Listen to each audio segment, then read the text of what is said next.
सांगतायत की कार्यकर्त्यांच्या रेट्यामुळे आलो, त्यांनी विरोधकांनी केलेल्या आरोपांमुळे आलो. हे काय सांगणे सगळं फसवा आहे. फक्त सुधीर भाऊंच्या अट्टासापोटी ही निवडणूक लागली आणि ज्यावेळी शिंदे सर चेअरमन झाले त्यांच्यावर सुद्धा कुरघोडी करायचं काम यांनीच केले. मग एवढी स्ट्रॉंग बॅलन्स शीट असताना कर्ज जिल्हा बँकेने दिलं नाही. निश्चितपणानं अशोक अण्णांच्या काळात कारखाना बंद पडला, पण तो बंद पाडायच्या मागचं पाप ह्या मंडळींनी केलं. आता कारखान्याची बिनविरोध निवडणूक मोडली ही त्यांनीच मोडली, ही वस्तुस्थिती आहे. त्यांच्याकडे मुद्दा राहिलेला नाही. त्यांच्या टीकेची पातळी ही व्यक्तिगत स्वरूपात आले, ती घसरलेली आहे. त्यामुळे आम्ही पोकळ बोलत नाही. जे बोलणार ते खरं बोलणार, जे बोलणार ते पाळणार.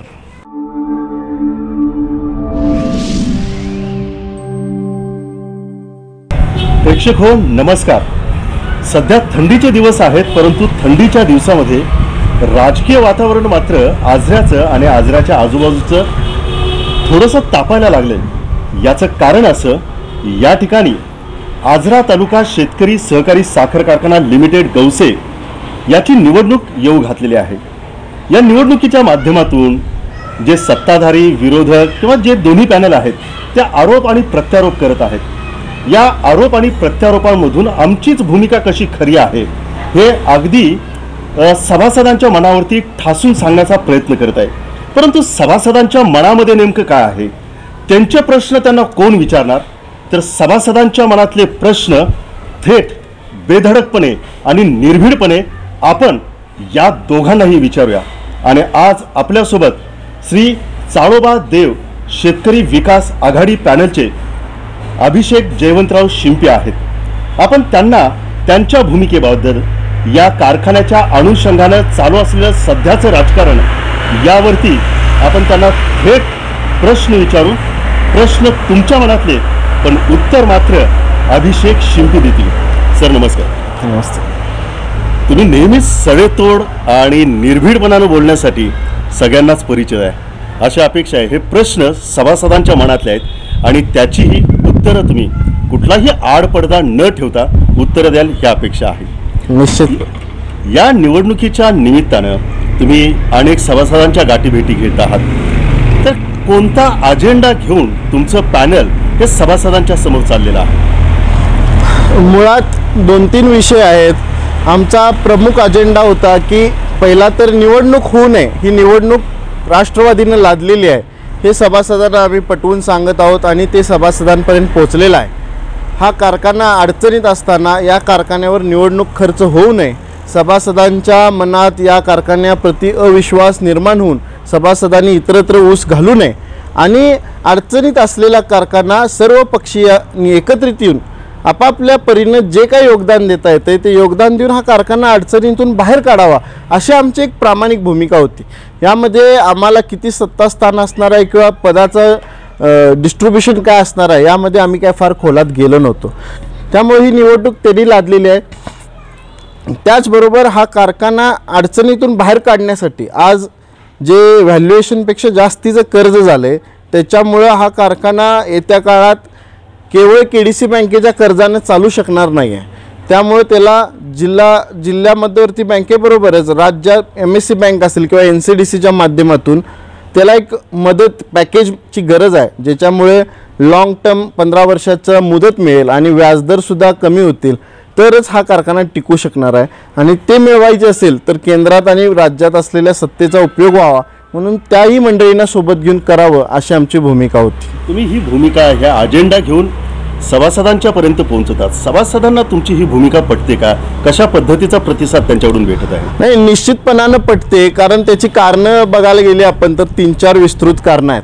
त्यामुळे पहिलं एक गोष्ट अशी आहे की बिनविरोध ह्या निवडणूक प्रक्रियेमध्ये जिल्ह्याच्या नेत्यांबरोबर जेव्हा चर्चा चालू होत्या त्यामध्ये आमचे नेते बंटी पाटील साहेब असतील, सावकार विनय कोरे साहेब असतील आणि राष्ट्रवादीच्या बाजूनं मुश्रीफ साहेबांनी या चर्चेमध्ये सहभाग घेतला होता. आणि मुश्रीफ साहेबांच्या सहकार्याने ज्यांनी आता हे पॅनल लावले राष्ट्रवादी ग्रुपने, त्यांनी जाहीरपणानं पत्रकार परिषद घेऊन व्हॉट्सअपच्या माध्यमातून सांगितलं होतं की आम्ही या निवडणूक प्रक्रियेतून मागं जातोय आणि त्यांनी भूमिका बदलले. हे आम्ही वेगळे सांगायची सभासदांना आज गरज उरली नाही, कारण त्यांनीच स्वतः सांगितलं आणि भूमिका बदललेली आहे. तुम्हाला काय वाटतं की कशामुळे त्यांनी युटर्न घेतला असेल? राष्ट्रवादी शेवटपर्यंत म्हणत होतं की आम्हाला ही निवडणुकीला पॅनलच उभं करायचं नाही, परंतु शेवटच्या क्षणी युटर्न घेतला, काय त्याच्या मागचं कारण असू शकेल, काय वाटतं तुम्हाला? आता त्यांनी सभासदांची दिशाभूल करायला सांगतायत की कार्यकर्त्यांच्या रेट्यामुळे आलो, त्यांनी विरोधकांनी केलेल्या आरोपांमुळे आलो, हे काय सांगणे सगळं फसवा आहे. त्याच्या मागचं नेमकंपणानं कारण हे राजकीयच आहे. आमच्या इथं राष्ट्रवादीमध्ये सुद्धा 2 ग्रुप आहेत, शरद पवार साहेबांना मानणारा ग्रुप आणि मुश्रीफ साहेबांना मानणारा ग्रुप. तर या मुश्रीफ साहेबांना मानणाऱ्या ग्रुपचे नेते सुधीरभाऊ देसाई यांना पोटात भीती पडली की राष्ट्रवादीला एकत्रित सुटणाऱ्या ज्या जागा आहेत त्यामध्ये पाहिलं तर प्रमुख नेते मंडळी ही जास्त मुकुंददादा देसाई यांच्यासोबत जाणार आहेत आणि मुकुंददादा देसाईंना जादा जागा मिळणार आणि आपलं तालुक्यात असलेलं राजकीय अडचण होणार ह्या भीती त्यांच्या मनात पडल्यामुळं त्यांनी या बिनविरोध प्रक्रियेत सुरुवातीला नको त्यांना उठवून बसवलं. मुकुंददादा देसाई असतील किंवा धुरे साहेब असतील, या सगळ्या नेते मंडळींना ही निवडणूक नको होती, त्यांची भूमिका बिनविरोधची होती आणि तडजोडीसाठी बंटी साहेबांनी मुश्रीफ साहेबांना फोन केला की एखाद दुसऱ्या जागेवर जर मोडत असेल तर आम्ही सुद्धा एखादी जागा कमी जास्त करायला तयार आहे, पण ते मोडू नका अशा स्वरूपाच्या आमच्या नेत्यांनी विनंती केली. तरीसुद्धा यांनी निवडणूक लादलेली आहे. त्यामुळे फक्त सुधीरभाऊंच्या अट्टासापोटी ही निवडणूक लागली. दुसरं याच्या मागचं कारण काय नाही, ते सांगत जरी आज काही असले तर त्यात तथ्य काय नाही, हे निव्वळ राजकीय स्वार्थ आहे. या सगळ्या गोष्टी तुम्हाला इतक्या जवळून या सगळ्या गोष्टी जाणवतात, कधी संपर्क साधून या सगळ्या प्रक्रिया आपण थांबवून एकत्रित येऊन या सगळ्या गोष्टी करून यासाठी तुम्ही कधी प्रयत्न केलेत का? नाही, आता हे बघा, ज्या जिल्ह्याच्या नेत्यांनी बिनविरोधची प्रक्रिया राबवली त्यामध्ये आम्ही आमची बाजू नेत्यांना सांगितली ना ठामपणानं. तुम्ही सांगाल तो शब्द प्रमाण, आम्हाला किती जागा द्यायच्या, सत्तेत किती स्थान द्यायचं, पद द्यायचं की नाही, या कुठल्याही गोष्टी आम्ही आडटी शर्ती घालणार नाही साहेब. हा कारखाना अडचणीतून बाहेर काढूया आणि तीच आमच्या नेत्यांची भूमिका होती. तेव्हा आम्ही आमच्या नेत्यांचा अपमान करायचा प्रश्नच येत नाही. त्यांनी मात्र काय केले, आत्तापर्यंत मुश्रीफ साहेबांच्या सुद्धा हे लक्षात यायला पाहिजे होतं, ते ज्येष्ठ नेते आहेत, पण वेळोवेळी सभोवतालची भूमिका तशी तयार करायची, इथून निरनिराळ्या माणसांना विविध कारणानं त्यांच्यापर्यंत पाठवायचं मुश्रीफ साहेबांपर्यंत आणि आपल्या सोयीचं सांगून यायचं आणि परत आपण जाऊन तेच त्यांच्याकडे मांडायचं. हे सुधीर भाऊंनी आत्तापर्यंत केलं आणि मुश्रीफ साहेबांची सुद्धा ते दिशाभूल करत आहेत.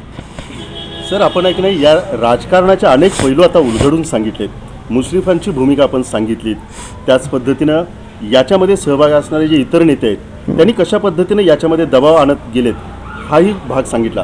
पण या सगळ्या राजकारणामध्ये कारखान्याचा कामगार वर्ग कुठंतरी भरडला जात नाही असं तुम्हाला वाटत नाही का? निश्चितपणानं काय झालंय, आमच्या साखर कारखान्यामध्ये कामगारांनी फार मोठी भूमिका घेतली. त्याच मंडळींची दिशाभूल करून यांना व्यक्तिगत मानणारे काही त्यांचे समर्थक कामगार आहेत त्यांना उठवून बसवलं. अडचणीच्या काळात अशोकांनांवर कामगारांना भडकवून त्यांच्यावर विविध कुरगुडी करण्याचा प्रयत्न याच मंडळींनी केला. त्यानंतर बंद पडलेल्या कारखान्याची धुरा हे ज्येष्ठ होते, तसं पाहता शिंत्रे सरांना चेअरमन करायचं ह्यांनी काही गरज नव्हती, पण चालू झाला नाही कारखाना तर त्याचा ब्लेम आपल्यावर येऊ नये म्हणून बंद पडलेल्या कारखान्याचा चेअरमन ह्यांच्या बहुमताने शिंत्रे सरांना केला आणि ज्यावेळी शिंत्रे सर चेअरमन झाले त्यांच्यावर सुद्धा कुरगोडी करायचं काम यांनीच केले. म्हणजे ज्यावेळी शिंपी साहेबांकडे सत्ता होती त्यावेळी त्यांची अडचण करणारी मंडळी ही याच आघाडीतली होती. त्याच्यानंतर अशोक अण्णांकडे सत्ता होती त्यावेळी सुद्धा त्यांच्यावर कुरगोडी करून अडचण करणारी मंडळी ही विरोधकच होती आणि त्यांच्यासोबत असलेल्या शिंत्रे सरांचा अर्ज उडवायचा प्रयत्न सुद्धा यांनीच केला. त्यावेळी काय आघाड्या ठरलेल्या का? तसं पाहता शिंत्रे सर त्यांच्याबरोबरच उमेदवार होणार होते, पण शिंत्रे सरांचा अर्ज उडवायचा प्रयत्न केला, त्यांना या प्रक्रियेतनं बाद करायचा प्रयत्न केला आणि कारखाना 2 वर्ष चालवत असताना सुद्धा कर्ज प्रकरणांवर सह्या न करणे, शिंत्रे सरांबद्दल कामगारांच्यात संभ्रम निर्माण करणे अशा प्रकारचे उद्योग त्यांनीच केलेले आहेत.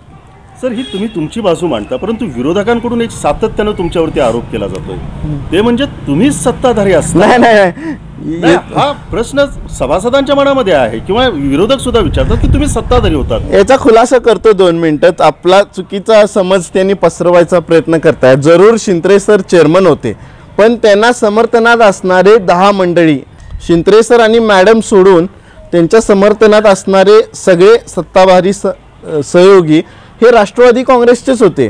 त्याच्यामध्ये मुकुंददादा, धुरेसाहेब, विष्णुपंत केसरकर, सुधीरभाऊ, आता त्या पॅनेलमध्ये असणारे सगळेच उमेदवार प्रमुख हे त्या सत्ताधारीमध्ये होते.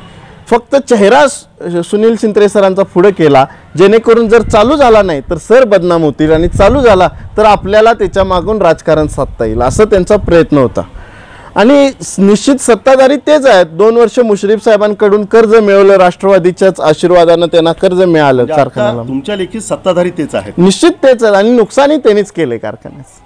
नुकसान त्यांनीच केलं. हो. हे कोणत्या बेसवरती तुम्ही म्हणताय? नाही बघा ना, ज्यावेळी शिंपी साहेबांकडे सत्ता होती तेव्हा सुद्धा कारखान्याला कर्ज मिळू नये म्हणून मुश्रीफ साहेबांकडे केडीसी बँकेमार्फत वित्त पुरवठा थांबवणं असेल, त्यावेळी तर अवघं 3-3.5 कोटीपर्यंतच कर्ज उरलेलं, साखरेचा साठा वजा जाता. मग एवढी स्ट्रॉंग बॅलन्स शीट असताना कर्ज जिल्हा बँकेने दिलं नाही, त्यामुळे सावकार साहेबांसोबत पार्टनरशिपमध्ये काही काळ कारखाना चालवावा लागला. त्याच्यानंतर याच नेते मंडळींना घेऊन मुश्रीफ साहेब, KP पाटील साहेब, बाबा कुपेकर साहेब तत्कालीन आमदार, या तिन्ही आमदारांनी एकत्रित येत शिंपी साहेबांकडचा कारखाना काढून घेतला. त्याच्यामध्ये अशोकांनाही होते त्यावेळेला त्या आघाडीत, पण त्यांचा रोल फार कमी होता. 1 वर्षाचं चेअरमन पद, 5 वर्ष निरनिराळे चेअरमन करणं, त्याच्यानंतरच्या काळात सुद्धा अशोक अण्णांच्याकडे सत्ता आल्यानंतर त्यांच्याकडनं सत्ता काढून घेण्यासाठी पुन्हा वित्त पुरवठा थांबवणं, त्याच्यानंतर कामगारांना भडकवणं, आपला ऊस दुसऱ्या कारखान्यांना घालणं, हे सगळेच उद्योग त्यांनी केलेले आहेत. म्हणजे त्यांच्याकडे आज सांगायला गेलं तर एक सुद्धा मुद्दा शिल्लक नाही की आम्ही कारखान्याच्या हिताचं हे काम केले, हे सांगायला एक सुद्धा मुद्दा शिल्लक नाही. निव्वळ मुश्रीफ साहेबांच्या चांगल्या कामावर, निव्वळ KP पाटील साहेबांनी तिथं चांगली संस्था चालवली म्हणून तुम्हाला इथं लोक मतं देणार नाहीत. तुम्हाला तुमचं कर्तृत्व सिद्ध करावं लागेल, जे तुम्ही आत्तापर्यंत करू शकलेलं नाही. इथं निव्वळ तुम्ही पापच केलेलं आहे. या ज्या तुम्ही भूमिका मांडत आहात याला खरंच एक बेस आहे का? का एक आरोप करायचे आहेत म्हणून निवडणुकीच्या दृष्टिकोनातून हे? आता हे जे आम्ही मांडतोय हे कामगारांना कारखान्याच्या सगळ्या सर्वश्रुत आहे. त्याच्यानंतर सगळ्या सभासदांना माहीत आहे, सगळ्या जाणकार मंडळींना माहीत आहे की काय झालं आहे, सत्ता संघर्ष कुणामुळे झाला आहे, कारखान्याचा कर्ज पुरवठा कुणामुळे रोखला गेला आहे. या सगळ्या गोष्टींचा उहापोह समजदार जाणकार मंडळींना, सभासदांना झालेला आहे. निश्चितपणानं अशोक अण्णांच्या काळात कारखाना बंद पडला, पण तो बंद पाडायच्या मागचं पाप ह्या मंडळींनी केलं आणि सर्व दोष अशोक अण्णांवर घालतायत. आज त्यांना आपला पराभव लक्षात आला आहे म्हणून त्यांनी आपली पातळी सोडून टीका करतायत.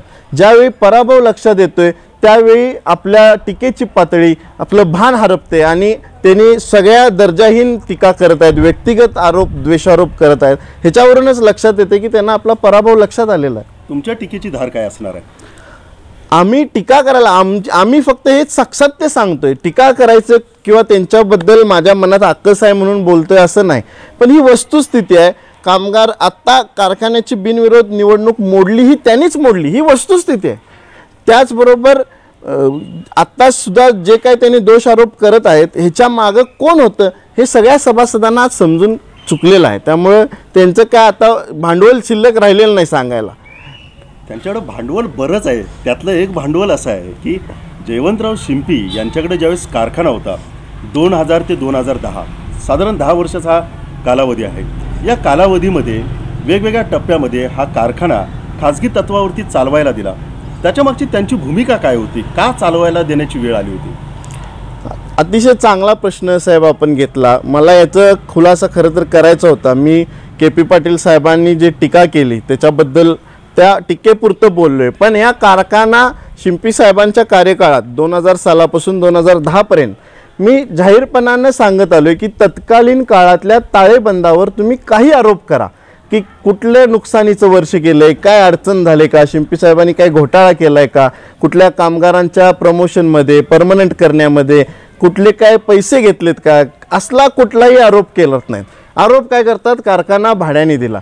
अहो, कारखाना भाड्याने देण्याचा पहिला सहकारातला क्रांतिकारी निर्णय त्या साहेबांनी घेतला आमच्या, आणि त्यावेळेच्या कृषी मंत्री शरद पवार साहेबांनी सुद्धा त्याचं कौतुक केलं. सर, क्रांतिकारक निर्णय म्हणताय, काय काय म्हणजे काय क्रांतिकारक निर्णय म्हणजे काय?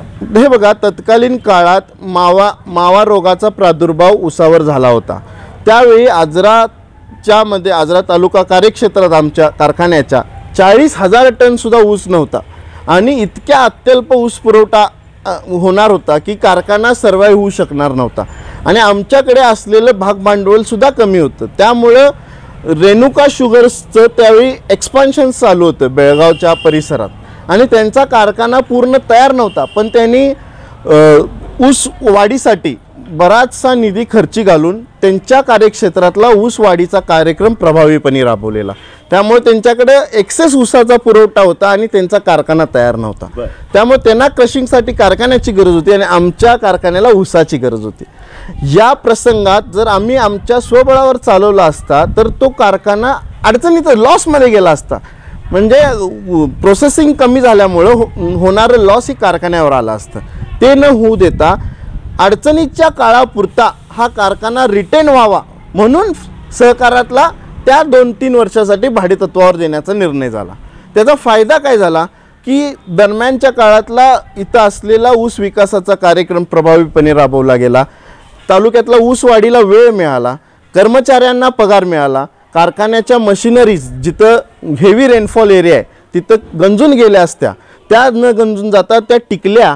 सगळ्या कर्मचाऱ्यांचे संसार चालले आणि कारखान्याची यंत्रणा कार्यान्वित राहिली. आणि सगळ्यात महत्त्वाचं सगळे हप्ते वेळेत गेले, थकला नाही एक सुद्धा हप्ता. दरम्यानच्या काळात एकही हप्ता थकला नाही. त्यामुळं त्या निर्णयाचं समर्थन संबंध देशानं केलं, राज्यानं केलं आणि 32 सहकारी साखर कारखाने एका निर्णयानं क्रांतिकारी टिकले म्हणून तो निर्णय क्रांतिकारी. सर, हा क्रांतिकारक निर्णय आहे असं तुम्ही सांगत आहात. या भूमिका तुम्ही सभासदांच्या पर्यंत पोहोचवत आहात. आता आरोप आणि प्रत्यारोप होतच आहेत, परंतु सभासदांच्या समोर जात असताना तुमच्याकडे काही अजेंडा आहेत का? काय सभासदांना तुम्ही सांगणार आहात की का तुमच्याकडे परत या कारखान्याची धुरा सोपवावी? नाही, तुम्ही एक गोष्ट साहेब लक्षात घ्या. आम्ही सुद्धा सभासदांना नम्रपणानं सांगत आलोय, आमच्या भागातले शेतकरी हे भोळे आहेत. त्यांच्या फसव्या आश्वासनांना एका वेळेला 2 वेळेला ते फसलेले आहेत. पण आता सगळ्या सभासदांच्या लक्षात आले की कामगारांच्या लक्षात आले की आपल्याला दिशाभूल करणारे कोण मंडळी आहेत, कारखान्याच्या हिताच्या विरुद्ध भूमिका घेणारे कोण आहेत आणि वेळोवेळी व्यक्तिगत स्वरूपाच्या टीका करणारेही कोण आहेत. आमच्या आघाडीनं कुणावरही व्यक्तिगत स्वरूपाचा कुठला आरोप केलेला नाही. आम्ही काय सांगत आलोय की बिनविरोध तुम्ही मोडला, कारखान्याचं कर्ज तुम्ही थांबवला, सगळ्या निरनिराळ्या अडचणी तुम्ही केला, ह्या खोट्या आहेत का ह्याचं कुठं ते उत्तर देत नाहीत. कुठेतरी अशोक अण्णांवर व्यक्तिगत स्वरूपाचे आरोप करायचे, शिंत्रे सरांवर खोटा आरोप करायचा. म्हणजे मुद्द्यांवरती ही लढाई होत नाही आहे त्यांच्या बाजूने. हेच महत्त्वाचं आहे. त्यांच्याकडे मुद्दा राहिलेला नाही. त्यांच्या टीकेची पातळी ही व्यक्तिगत स्वरूपात आले, ती घसरलेली आहे. ह्याच्यावरनं त्यांना आपला पराभव लक्षात आला हे स्पष्ट आहे. तुम्हाला काय वाटतं की त्यांनी कुठल्या मुद्द्यांवर तुमच्या समोरासमोर येऊन बोलावं? आता जसं सांगत आहेत ते मंडळी की जिल्हा बँकेच्या माध्यमातून आम्ही कारखाना चालवू. गेल्या 2 वर्षात जिल्हा बँकेनं कर्ज पुरवठा केला आहे. कारखान्याचं क्रशिंगसुद्धा बऱ्यापैकी झालं आहे, तरीसुद्धा कारखाना प्रॉफिटमध्ये नाही आहे. ही वस्तुस्थिती आहे. 17-18 कोटीचं नुकसान झालं आहे. मग कारखाना फक्त सहकारात चालवून या कारखान्यावर बोजाच वाढवायचा आहे का? हे कर्जमुक्त कसा करणार हे त्यांनी सांगितलं पाहिजे. त्याच्याबद्दल ते बोलायला तयार नाहीत. नेते मुश्रीफ साहेब आम्ही त्यांचा सन्मान करतोय. त्यांनी मात्र 2-3 वेळा त्यांच्या भाषणात सांगितलं की आम्हाला अमित शाह साहेबांकडे जावं लागेल कारखान्याच्या हितासाठी, केंद्रातनं पॅकेज आणण्यासाठी. मग आज अमित शाह साहेबांकडे मुश्रीफ साहेबांच्या माध्यमातून जाणं प्रभावी ठरणार आहे की भाजपच्या माध्यमातून हे लोकांनीच ठरवावं. दुसरा विषय काय, जायचंच होतं, आम्ही काय त्यांच्यावर आरोप म्हणून म्हणत नाही, पण सगळ्यांनी एकत्रित येऊन सांभाळूया जेणेकरून ज्याच्या त्याच्या समर्थक ऊस पुरवठा करतील, ज्यांची राज्यात देशात लाईन आहे ते तिथून मदत आणतील. जिल्हा बँकेच्या वाटेची मदत ही मुश्रीफ साहेबांच्या बाजूने राष्ट्रवादीचे सहकार्य करतील. असं एकत्रित सगळ्यांनी येऊन आज टीका टिप्पणी करायची काही वेळ आली नसती. कारखान्याचा खर्च वाचला असता आणि शेतकरी सभासदांना सुद्धा निश्चितपणानं आनंद झाला असता की आमच्या तालुक्यातले पुढारी हे सहकार वाचवा या भूमिकेचे आहेत. म्हणजे थोडक्यात ही भूमिका म्हणजे ही निवडणूक लादली असं म्हणायचं तुम्हाला? 100% वारंवार त्याचा उल्लेख झाला आहे आणि ते सभासदांपर्यंत पोहोचलेला आहे. आता सभासदांच्याकडे जात असताना सभासदांकडून काय ऐकायला मिळतंय तुमच्या पॅनलला? आता सभासद आणि कामगार दोघांची भूमिका या कारखान्याच्या निवडणूक प्रक्रियेत महत्त्वाची आहे. कारण कर्मचारी हे सुद्धा त्या गावातले कार्यकर्ते आहेत. त्यांना या कारखान्यांच्या प्रश्नांप्रती सामान्य शेतकऱ्यांपेक्षा जास्ती माहिती आहे. कोण फसवा आहे, कोण खरा आहे, कुणाची बाजू बरोबर आहे हे कर्मचाऱ्यांना जादा माहिती आहे आणि कर्मचाऱ्यांनी जास्त योगदान दिले. हा कारखाना जो आता अडचणीतून बाहेर मार्गक्रमण करतोय ह्याच्यामध्ये 50% पगारावर काम करायची भूमिका घेतली. ज्यांची 25-25 वर्ष सेवा झाले त्यांचा PF अवघ्या 2-5 लाखाच्या आसपास आहे. त्यांच्या जे काय ग्रॅज्युएटी आहे ती सुद्धा तुटपुंजीच आहे. त्यामुळं रिटायर झाल्यानंतर त्यांच्यासमोर गंभीर प्रश्न असताना सुद्धा त्यांनी आपल्या पोटाला चटके काढत आपली कमी पगारात या कारखाना टिकावा ही भूमिका घेतली. त्यामुळं कर्मचारी आणि सभासद या दोघांनाही लक्षात आले की हा केंद्रातनं पॅकेज आणवायचं असेल तर सावकार साहेबांसारख्या एका जाणकार माणसांचा आमच्या पाठीमागं आशीर्वाद आहे, त्यांचं आम्हाला मार्गदर्शन आहे. ते बंटी पाटील साहेबांसारखं तांत्रिक बाजू सांभाळणारे एक सहकारातले सुद्धा मोठं काम करणारे नेते आमच्या पाठीशी आहेत. आणि आमच्या बाजूची जिल्हा बँकेची जी पाठराखण होणार आहे त्याची जबाबदारी बंटी पाटील साहेबांनी मुश्रीफ साहेबांनी तालुक्यासमोर घेतली की जिल्हा बँक तुम्हाला अडवणार नाही याची आम्ही हमी देतो, कारण त्यांनी तसं मुश्रीफ साहेबांशी बोललेलं आहे. सर, तुम्ही मान्य करताय की कामगार भरडला जातोय, मग तुमच्याकडे कामगारांच्या भवितव्याच्या दृष्टिकोनातून काही योजना आहेत का किंवा काय आहे का? निश्चितपणानं कामगारांना आव्हान करण्यासाठी आम्ही गेटवर मीटिंग घेतली, तिथं सुद्धा आम्ही भूमिका आमची कामगारांसमोर मांडलेली आहे. आमच्या कामगारांसमोर भविष्यातले 2-4 प्रमुख प्रश्न आहेत, ज्याच्यामध्ये काही काळचा PF भरला गेला नसल्यामुळं PF मिळेल का, ग्रॅज्युएटी मिळेल की नाही, त्याचबरोबर ते आता अर्ध्या पगारात काम केले त्याचा काही मोबदला भविष्यात मिळेल का, आणि भविष्यात 100% पगार मिळेल का, असे 2-4 मूलभूत प्रश्न आणि त्यांच्या व्यक्तिगत आयुष्यासाठी ते फार गंभीर आहेत.